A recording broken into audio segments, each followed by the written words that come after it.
conversations, but I do want to make some time to introduce and give some time for our speaker today. I'm glad to be talking here about public policy, particularly in the context of what we've seen. Although we'll be talking about the state of California, many of you, of course, have been following the headlines about healthcare, now about tax, and you've seen that a little bit of policy expertise can go a long way. And when we're thinking about how to craft policy, these days in the policy ecosystem, we look to think tanks. We look to think tanks to give us advice based on empirical research, to give us some grounding and understanding, people who have time, who are outside of the political fray, who may have some disconnection from having political pressures on them in terms of where they're fundraising from, giving them time, space to actually research and think through problems that we're all facing. It's really nice to have that resource. However, as we can see, Washington or Sacramento are very different places than a think tank. There's many different pressures. There's certainly public opinion to be thought about, which changes on a daily basis. There's the sort of inscrutable calculus of politics that happens in the legislative process, where interests and members are constantly vying in an ever-changing strategy towards hopefully what looks like the public good. And sometimes bringing those two worlds together can be a challenge. In fact, you'd be surprised in terms of how many people exist in both worlds. Very few. You know, the academic world of a think tank versus sort of the hurly-burly of the legislature. But today I'm very happy to introduce someone who has lived in both environments and is succeeding in both, in trying to help bring that evidence-based research, that more sort of academic approach to policy, helping to bring that approach into the policymaking process. So today, I'm very pleased to introduce Deborah Gonzalez, who's here today to talk about the intersection between policy research and political challenges. This is co-sponsored by the Dreier Roundtable and the Rose Institute for State and Local Government. Deborah Gonzalez is currently the Director of Government Affairs at the Public Policy Institute of California. She and her staff work to connect PPIC research with policymakers and community leaders. But before she was at PPIC, she worked in the state legislature for over 25 years. She worked both in the Assembly and the state Senate.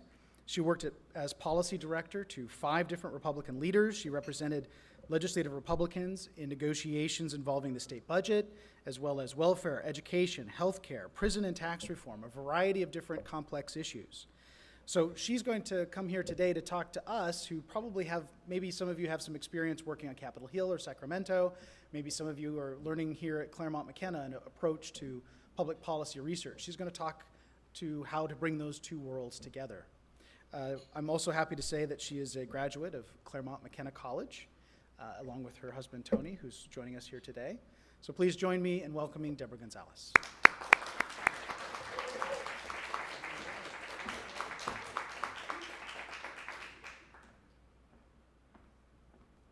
Thank you for that introduction. It's clear from my resume that I have an adult ADD and I like a lot of topics. So the Capitol was a great place for me. I really appreciate the opportunity to be here. I am an alum. Tony and I graduated in 1985. And we spent some really formative years here in the Athenaeum. I actually worked here, and part of me wants to keep talking long enough to get an Ath bar at tea, but I promise not to do that. But really, this institution, the Athenaeum, is such a unique institution. I learned about mini bagels here. I learned about a lot of great public policy ideas here. And I heard voices across the spectrum, and that's such an important thing to do. And it made me a better policymaker. It made me a better negotiator because I heard from people with different perspectives. So I really appreciate the mission here. I started talking to Professor Corser at the new student party in Sacramento. I think it was only 118 that day. It is Sacramento. That's why the Capitol is there. I had just left the legislature last year after 27 years there, sadly, a little more than 25. Tony got me into this. He actually had worked there a few years before. I had gone to work for Macy's right out of college. I sold more pillows than any other department chair in the nation, and yet Tony came back with this really dynamic discussion about people he had met and things he had done, and I took a pay cut and went to work to the California legislature. I went to work for the #1 target in the legislature. He promptly lost his re-election, so I had to go find a new member, but over the years, I actually had the blessing to work for some tremendous members. So I had this experience in the legislature. I am a Republican, I have to confess.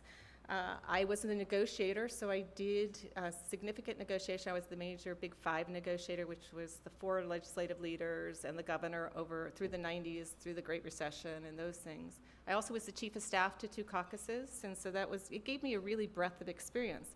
So when Mark Baldessari of PPIC came and approached me about coming to PPIC to be the government affairs director, I was like, I don't know that this makes sense for you, but I knew PPIC because we do polling, and they brought polling to my members, and I used polling even as a policymaker because members are elected in elections, and polls matter if they're right, and they actually care about them. And so I would bring polling and questions to my members, and that's what I knew about PPIC. But it turned out PPIC had all these other researchers, and I, as the #1 policy director for the Republican caucus in California, didn't really have much of a relationship with them. And that indicated to me that there was opportunity for growth. That's awesome for somebody going into a new job, but really a problem with the think tank kind of mentality. To a certain extent, they weren't reaching out to a broad enough audience.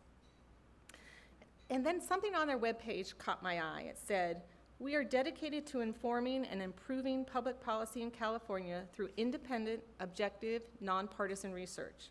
We report findings and recommendations that are based on unbiased empirical evidence." Oh my gosh, this is awesome, right? They want to bring evidence-based research to the California legislature. I got really excited. I wrote my cover letter. I sent it to my daughter. I have another confession. Tony and I have a daughter. We have 2, but one daughter is an alum of CMC. She graduated in 2014 with both a molecular biology degree and an English degree. She worked at the Writing Center. Now, as Tony would say, we didn't have that when I was there. It happens all the time with us. We didn't have that gym when I was there. It happened. So I sent my cover letter out to her. It said, "I want to bring evidence-based research to the legislature." And she said, "Mom, weren't you using it before?" This is a scientist. This is like, I have said the craziest thing to her, and I had to hang my head down and say, yeah, not so much. And it wasn't because we didn't want it. It's just there were so many obstacles to getting it. And so I'm going to walk through some of those with you, and this is a little bit of therapy for me because I'm only a year and a half into this job. I was there at the legislature for 27 years. I'm working with researchers, connecting them up with people I know in the legislature. It really is a learning curve for me. All right, so do members want it? Yes, there are members who want it. There are members who crave it. There are members who actually are capable of using it. That's a real key. There are staffers who want it. There are staffers who are capable of using it.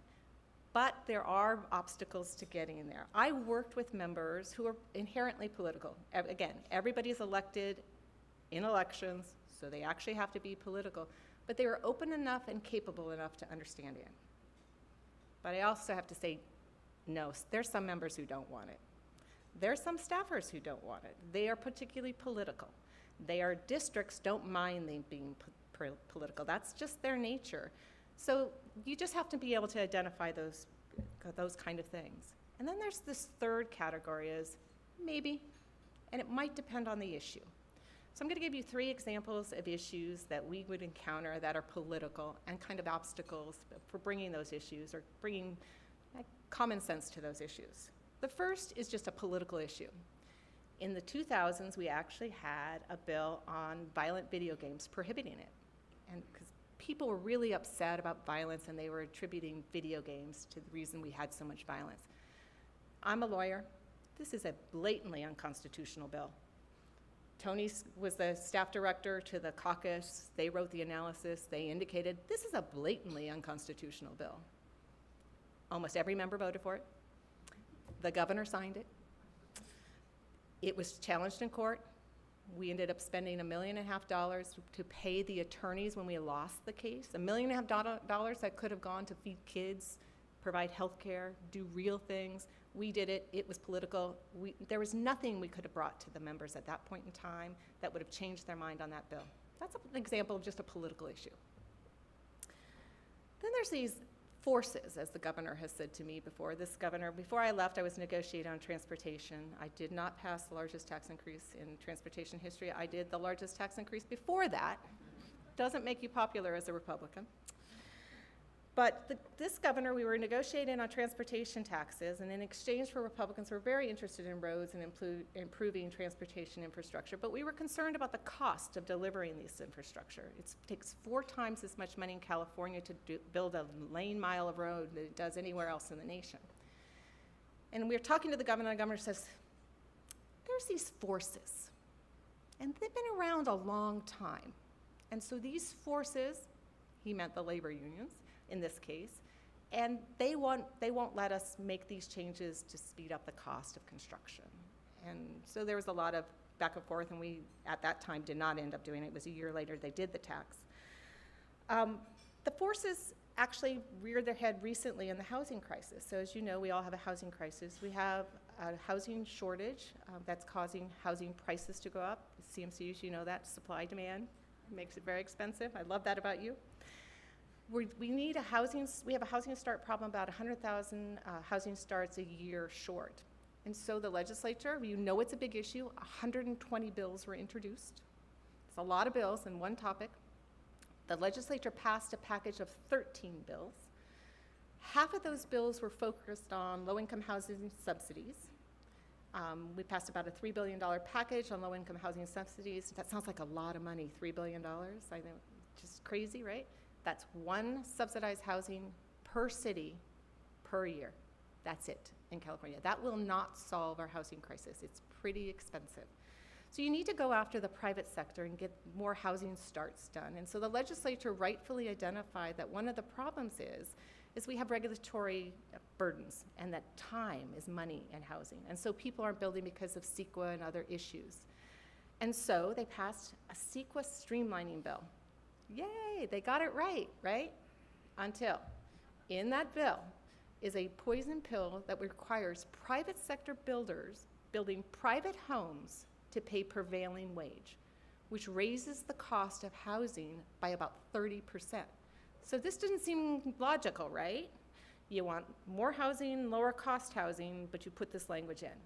When I asked the builders, why aren't you making a fuss about this? Why is this still being hailed as this great reform?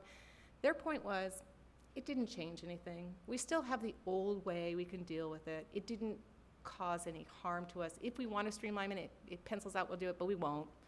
So it really didn't change anything, so they didn't make a fuss, and that's a shame. And that's an example of a public interest group coming in and weighing in and doing something, stopping real reform. Third example I want to give you is your constituents and you being ahead of your constituents. And I think this is a really important thing. Again, members are elected in their districts. So this year we had a whole discussion on climate change. PPIC does this polling that is pretty interesting. One of the polling findings, we do a July survey that's mostly environmental polls. And we asked the question, do you believe that there's climate change happening? Even over 50% of California Republicans, I want to say California Republicans, think that climate change is happening. We don't ask the follow-up question, why do you think it's happening? Then we asked the question, do you support cap and trade? And we described it a little bit in cap and trade. And I want to say for transparency's sake, all our polling is online. All our questions on our line, our crosstabs are online. And so I recommend them to you if you have interest in these and some of our poll questions. And so the Republican leader of the Assembly, Chad Mays, sees this polling. He starts doing his own polling. He's actually from the Inland Empire. And he and a number of his members decide they're going to vote for the cap and trade proposal, which has an element of raising gas taxes. He would argue reducing gas taxes because it stops command and control. But he doesn't really win this argument with his constituents, and he gets way ahead of his constituents. And this is unfortunate because Chad Mays loses his Republican leadership. The 7 members He's one of them who voted for it. Most of them have primary challengers they didn't have before. And so while there is movement of your constituencies on a very difficult issue, he might have been moving too fast, or he might have not worked his constituency enough, or he might have not, there's any number of ways you do it. And again, as a staffer who negotiated the tax increase in 2000, in the Great Recession, it was a very difficult issue for Republicans to do. And the Senate Republican leader lost his leadership over it. The night of the budget vote, it was very melodramatic. It's very exciting in the legislature, particularly at 2:30 in the morning. But my member did not lose his election. He did not lose his leadership because he worked his caucus, he worked his district, and he was able to work through some of these issues. And that's an example of constituency problems that maybe this leader didn't do it. So it's a yes, it's a no, and it's a maybe. But I believe that it's really important for us to provide evidence-based research to the legislature. So I'm going to give you an example of something that we're doing at PPIC. PPIC, has everybody heard about PPIC? You can't raise your hand because you've been to one of my lunches in San Francisco, or Sacramento, and does anybody use it for their papers or research? And if you haven't, you should. There's a couple people back there. It's great. We do evidence-based research. Everything is peer-reviewed. I'm actually, as the only lawyer in the group, I am the data guru, so I enter into contracts. I help the organization enter into contracts to get data. We run regressions. It's exciting. They're actually going to do a special class for me, because it's been a long time since I ran a regression. I have been a legislative staffer, and I have been a lawyer, none of which run regressions. So they're going to do a class for me, which is cute. We actually are studying remedial education at the community college level. California's community colleges has serve 2.1 million residents. 80% of those students go into remedial education. My researchers call it developmental education, so I'll talk about that in a second. We have been trying to do research, and we get evidence-based research. It's one of those issues that isn't hard ideology. So you don't have, an interest group as strong as the labor unions or the teachers association who oppose it. And so we're trying to build interest and consensus on an issue that's kind of difficult, but important because it's 2.1 million people affected by it. And it's very costly for us in the state to have these students never take a college level class. They never actually get out of remedial education and get a college level class. And so we started to search for people in the legislature who could be champions of this issue, who are open to evidence-based research. And so we do essentially what I call a match.com of public policy and research. And we actually search out people in the legislature who'd be interested. And we search low-level staffers, mid-level staffers, backbench members, committee chairs, leadership staffers. We do it all, because you never know what staffer, what member is going to take that issue across the finish line. And so my staff literally does pictures of everybody who serves on the committees that cover this issue, everybody who's introduced a bill on the topic, every governor staffer who's involved in it, every LAO staffer, the Legislative Analyst Office, which is the fiscal arm of the state. We do it all. We invite them to our lovely lunches, which are free quinoa for all. We're a think tank, for God's sake. We only serve quinoa and salads. God, give me a burger.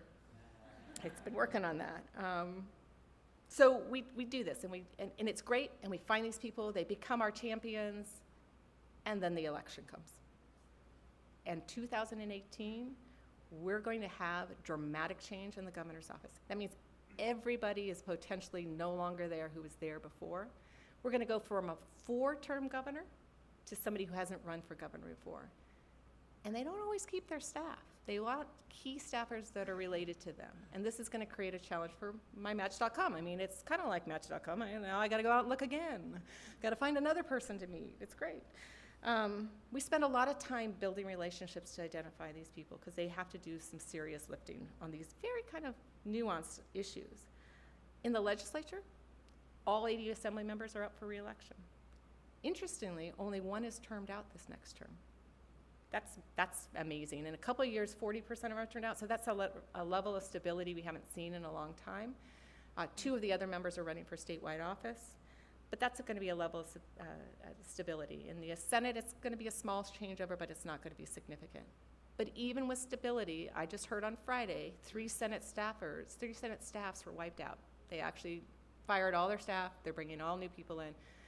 My staff has to go back in. We have to go back in and figure out who is the person interested in this topic, what kind of gravitas do they have with their member, and can they help pull it across the line? And we'll do that. That's why we have a government affairs office and at PPIC. So let's say we identify this person who's great at it. What's the timing?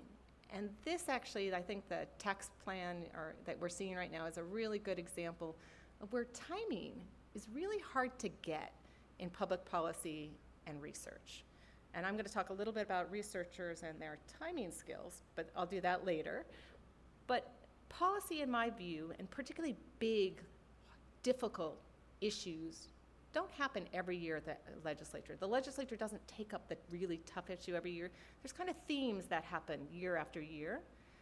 And so I consider it kind of a wave theory of policy. Because we're in Southern California, it's waves. I hear you having a surfer tonight.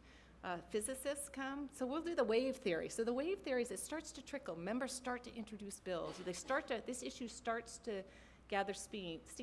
You start to see the public talk about an issue. Housing is a good example. Tax reform is a good example. And then the wave comes and the members desperately look around for ideas to pull into that issue, and then it's done.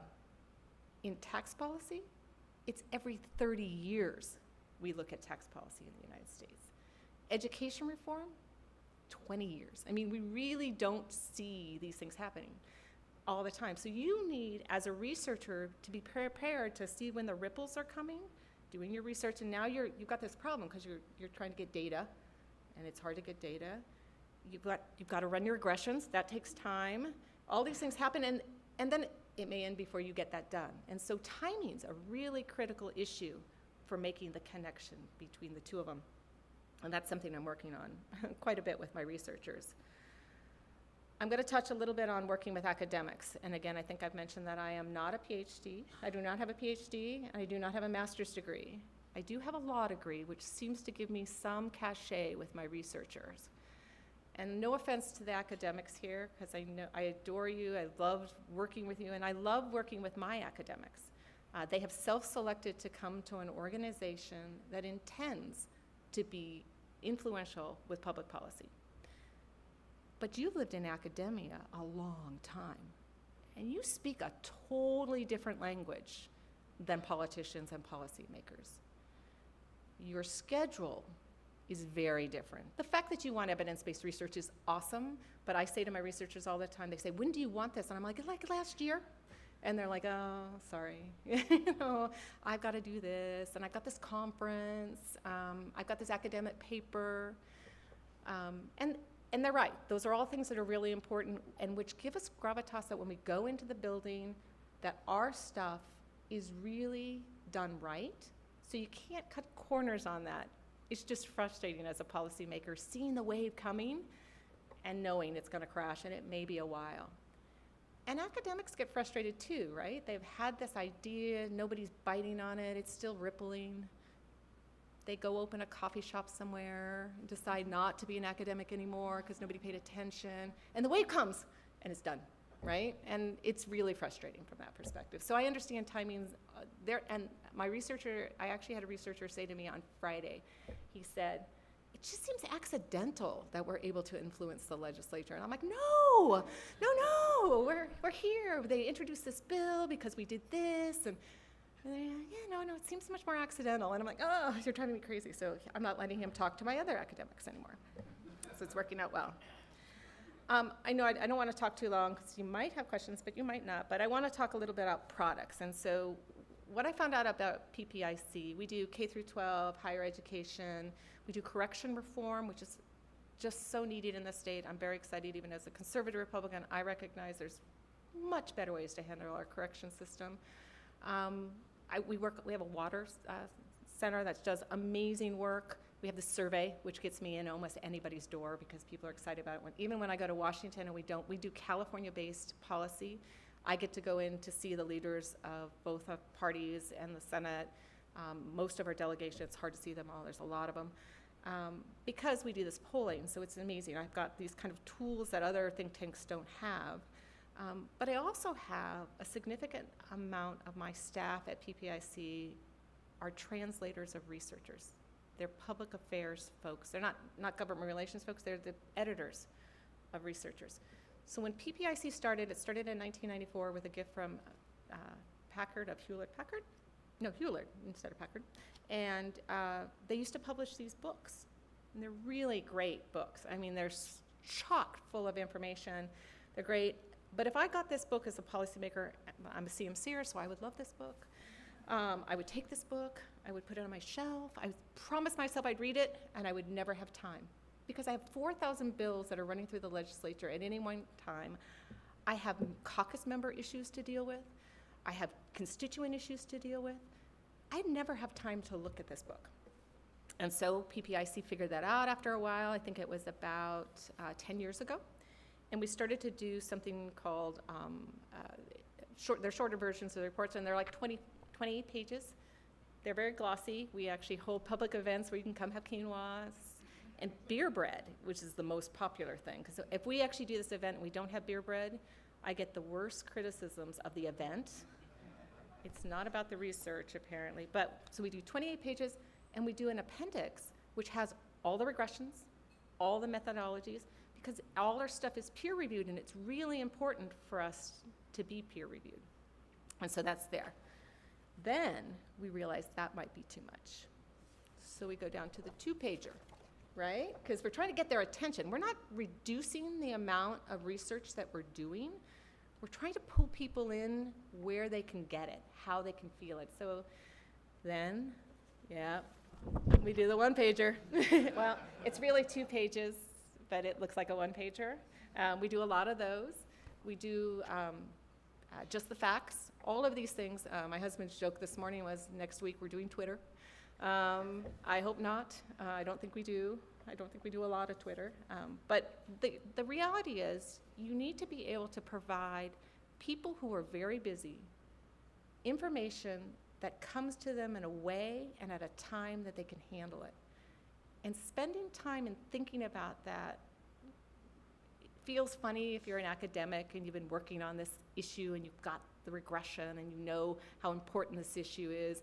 It feels kind of cheap, but it's what's drawing people to your research, and it gives them a way to talk about it. And repackaging your research is something my researchers don't like to do.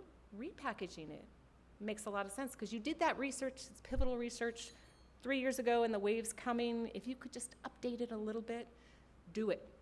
It means something. Repetitiveness helps a lot.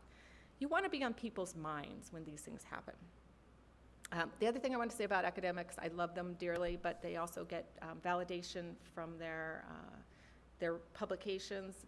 I'm sure their tenure committee doesn't care how often they're quoted in committee or referenced in a bill. We actually are going through an evaluation process to try to evaluate how effective we are. It's very difficult to do.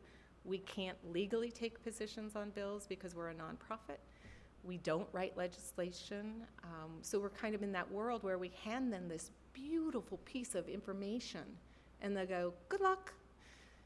And they're like, well, couldn't you write us this legislation? And we're like, yeah, no, we actually can't. and then the worst case scenario, and I haven't seen this yet because I've only been there a year and a half, is they accept your thesis. They know what you said is true. They've passed legislation that is fatally flawed because nobody helped them write it. Tony helped them write it. He's the lobbyist. He could help them write it. And then we're back to square one because the system's been changed, but it's been changed in just the wrong way with all the best intentions, and it's not happened. So it's complex. The thing I want to say to you, it's important. We have a lot of problems in the state of California. I'm still struggling through this therapy, as you can see, with my researchers. I was just talking to one of them today. He's actually getting some pushback on our developmental ed. Oh, I'm going to say one thing about language, and that actually, the developmental education language versus the remedial education language is a huge fight we had internally. Researchers call remedial education developmental education. Policymakers call it remedial education. I was in remedial education when I went to Scripps. I started at Scripps and transferred. I was in remedial education. A professor sat down and worked with me one-on-one every week and made me write an extra paper. That was remedial education. I can write today because somebody took the time to do that. It's amazing. My researchers, when communications office called me and asked me, what do we call this? I don't understand this developmental education. I said, well, policymakers, I actually called around the Capitol, and they said, oh, we call it remedial education. And my researchers were so upset. My funders were very upset because they think it's a derogatory term. However, if we put out information to policymakers they don't understand what the term is, it doesn't really have the grab, it doesn't pull them in the way we need it to. So you'll see in our report, we call it remedial education, developmental education in different places, and kind of try to pull it together. Because language matters both to the researcher, but also to the policy community in terms of being accessible. So it's important. I think people who have some experience in the legislature or in public policy are very important for researchers to engage with. I think there should be cross-pollination. I think I'm a better government affairs person for PPIC. I'm being asked by a lot of think tanks to come in to talk to them about this because we're one of the few think tanks that has a government affairs program that is as robust as it is in terms, and has somebody with my experience because I'm old, but it's great that they've seen this as a valuable thing, and I think we'll hopefully be more successful. If not, I'm going to retire again. Thank you.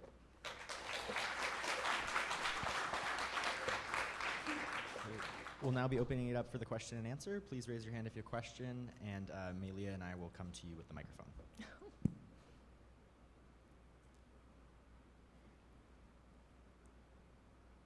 Hi,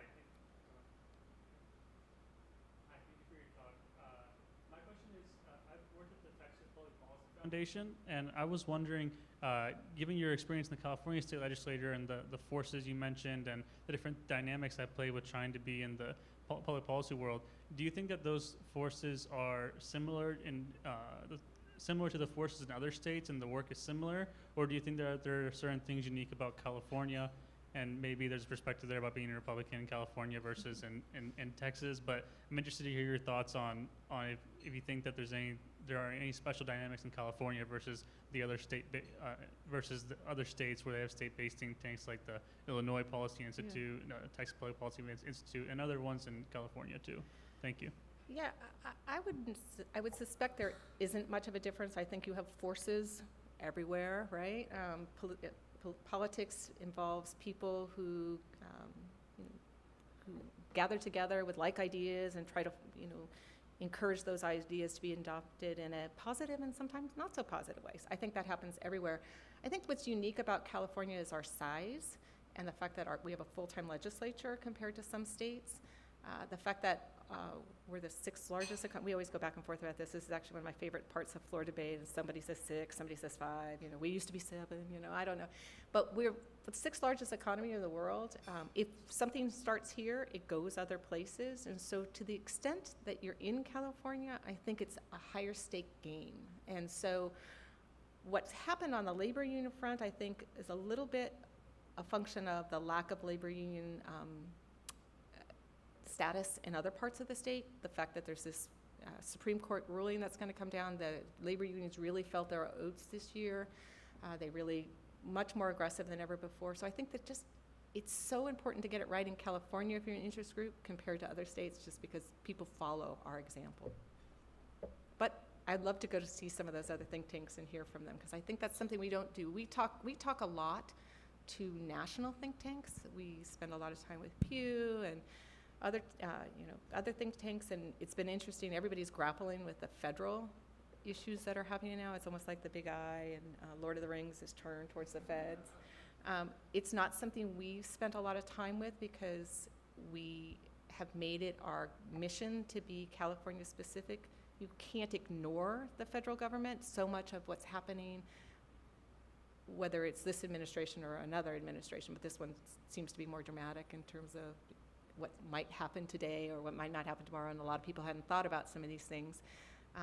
We're grappling with what's going to be happening at the federal level because of the significant impacts here in California. But I think there's a lot of talk out there about what think tanks should be doing and how we should do them better, what role we have to play. It's a fascinating time, isn't it? No? Hello, thank you for your talk. Yeah. I'm just curious, I know you've only been on the job for a year and a half, but I have a question about strategies that you might use to interest legislators in problems that have very long time horizons.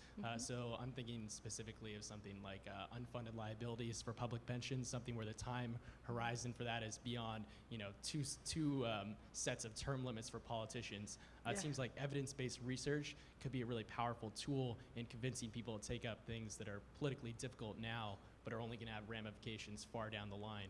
Do you think that that's kind of a valuable tool for pushing legislators into action on some of these more difficult topics? Yeah. So actually, I was the Republican negotiator for our pension reform package that was passed when Jerry Brown was first elected. Pensions are particularly difficult. I think there's been really good research done on the pension crisis, the pending pension crisis, and it's less of a state issue because, as I say, the state can't actually go bankrupt in California. Only local municipalities can. So, and the state's workforce is relatively small relative to the amount of money that comes in and out of the state and those types of things. The legislature, even with evidence-based research on pensions, probably will never be able to, in my view, handle what needs to be done. If anything happens on pensions, it will probably happen because of local municipalities going bankrupt. And this is unfortunate. It's just those forces are so strong in the California legislature, as Jerry Brown said. And we did some significant reforms, but there's this little Supreme Court ruling on not being able to impair existing pensions and what that means and all these types of things that are really very difficult. And the easy way to punt, it's easy for legislators to punt when it's not on their time horizon, and they're gonna punt because they have a constituency who is very politically active, who's a big donor, versus this crisis sometime in the future. I don't suspect it will happen, but I think they still should do those. I think think tanks need to do those work. We actually don't do pension, and I would advocate we shouldn't. That's just selfish on my part because it really hurts your ability to talk to members when that happens, right? We have done, because if they're not going to act on it, the information's already out there. There's a robust think tank who's doing the work, and hopefully continues to do the work. I don't know that we add any more to that debate, but it's really important to do. Cities are, in this next year, we were talking to the head of the League of Cities, and she thinks there's a number of cities this year who will go bankrupt, at least threaten to go bankrupt, and that will start to get people's attention. Hi, thank you so much for your talk. I just had a question on kind of maintaining the integrity of kind of the nonpartisan, non-special interest focused research, because I know in recent months there's been a lot of controversy over a lot of think tanks potentially being influenced by special interests or having controversy over the type of research that they're conducting.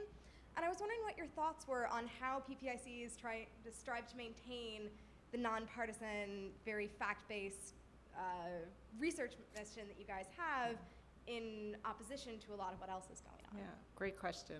It's actually something we struggle with a lot, and the president and I consider this issue pretty much, talk about it almost every day. So we have a nonpartisan board, and they have to be people who are recognized in the parties as representative of the parties. You can't have a Republican who Republicans go, oh, that's not a real Republican. This is a person who's done that. Or a Democrat, it's the same with Democrats. You really have to have a board that understands the value.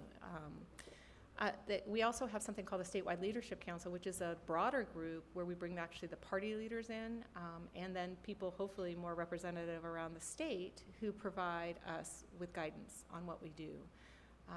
We also are blessed that we have an endowment that was very substantial. We're well endowed, and so it works out good. I mean, in that sense, we don't need to get financing for all our research, and that keeps us a level of independence that's great. I have to say that every organization, every person who works has a viewpoint, regardless of where you are. And so for my research, which is what, we have offices in San Francisco and Sacramento. Our main office is in San Francisco. Most of my researchers are pretty liberal, let's be honest. But what they live by as our code is that their research will dictate the answer. So in corrections, we're doing this amazing project on corrections. We've gone out to 12 counties that represent 2/3 of the state local jail population. And with realignment, there's this big wave of people who've moved to jails as versus the prison system. There's no system that follows corrections versus local government. So we are literally going down to counties and creating a data set on arrest, time served, services that they're getting, and we're working with the counties to make the data work together. So we're trying to get like terms for the like sentences and those types of things. And then we're trying to connect that up with the state system. So we need to use that. And so we're doing all these things. And now my researchers, I have wonderful researchers, they really want realignment to work and not to have created more crime or created more victims or done those types of things. And I have literally seen them in a couple of research periods there. They're like, oh, I hope this doesn't show that crime has gone up. And in one case, it has shown that auto thefts have gone up and household crime have gone up. But they did find that serious and violent crime didn't go up. So they were somewhat happy. But they were actually sad, which encouraged me because I want them to want crime to go down, right? Don't we all want crime to go down and not go up? So I'm excited about that. But they also were willing to report the research as they found it. And that's very important. And we really strive to make sure we do that. We're peer reviewed, and so we look for reviewers that have a contrarian view from what our report's going to say. And so I think that's also a very important part of it. But again, I think all organizations and every researcher has a bias. We have individual views and those kind of things, and we just have to hopefully set up a system that avoids that. But it's interesting for me, a lot of people want us to do research, want us to do advocacy research, and we don't do advocacy research. We specifically don't do that. When somebody gives us money, because we do get donations, they are not allowed to change the outcome of our reports. They are allowed to check it for technical work. So privacy is a huge issue, and particularly in the prison population, there's federal protections for that. EDD, I was talking to the professor about EDD. There's privacy protections for that. We can show them the report and say, are we inadvertently violating this privacy protection? But we're not going to change the outcome of the report. And that's just, it's something we strive to do every day. But it's a great question, and it's very difficult. Hi, Deborah. Thank you for your presentation. I'm also older and I'm also retired too. So, but my question has to do with the new gas tax and registration tax that just came up. I understand that the $15.2 billion project came about because the governor raided the general fund to fund his high-speed rail, and that when they had this, when they were voting for this thing, a lot of the representatives were on the fence waiting for a posh deal from the governor.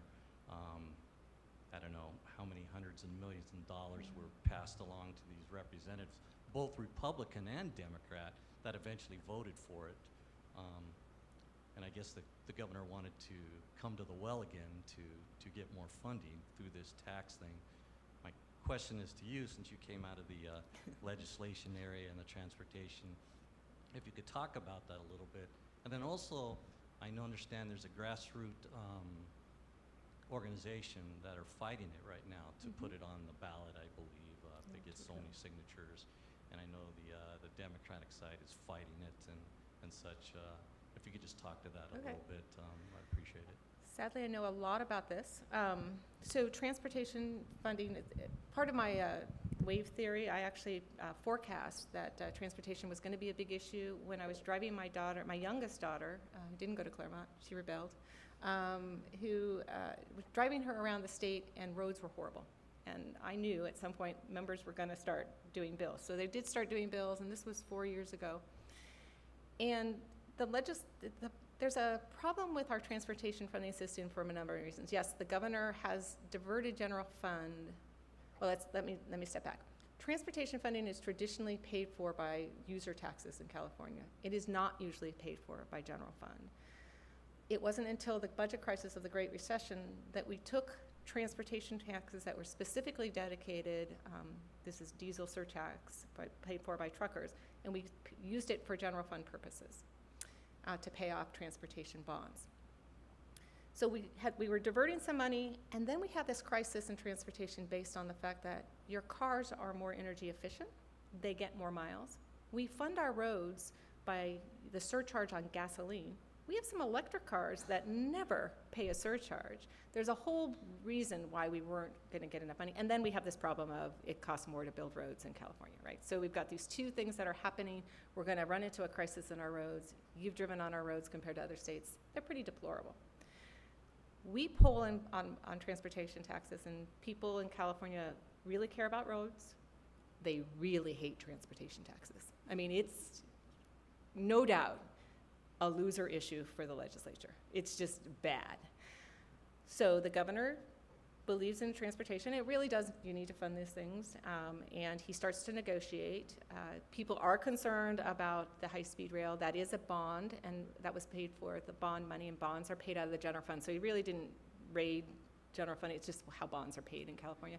But members did object to the continuing funding of the high-speed rail because they really feel that it's overcost, and all sorts of issues with it. And they are pretty much hoping when the governor goes, that goes away.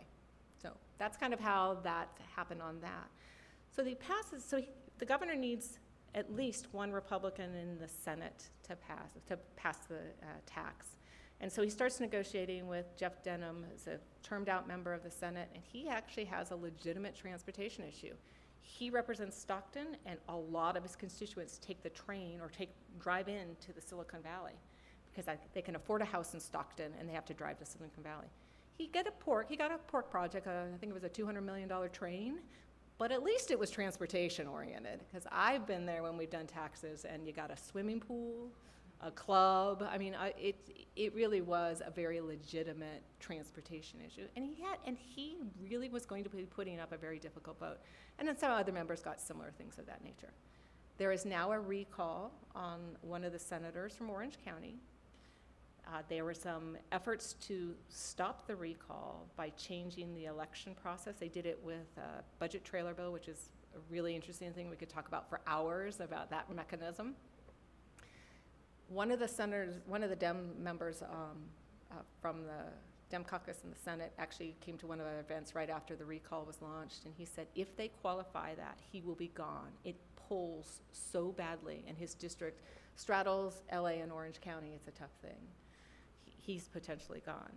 In addition, there are two initiatives to repeal, and the Senate, I guess it's the congressional Republicans, and Darrell Issa in particular is funding one of the initiatives. So that those initiatives will probably qualify for the ballot. So this will be an issue that we'll probably poll on, and it will continue to be an issue. In the meantime, the business community is very upset that supported this because of trade goods and all these types of things. And so they've actually will run a campaign to oppose the repeal of it and to support the member who's being recalled. So it's going to be definitely something you can write about in a couple of years. It's going to be a very interesting political issue. But again, transportation taxes, the climate change cap and trade tax, which also adds cost to your fuel, polls better than just a straight at the pump gasoline tax.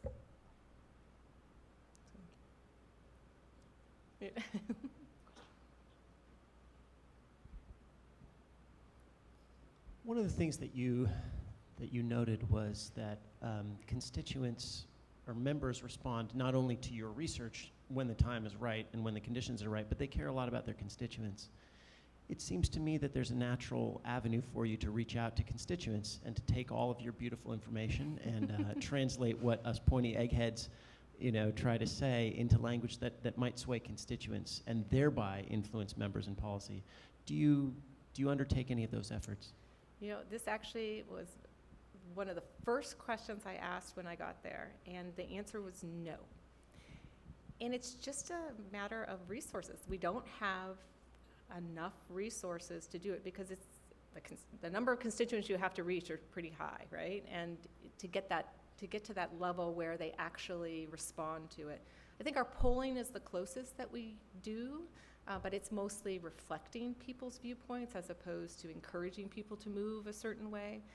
But it is actually something we've discussed as an organization, and they've told me actually, no.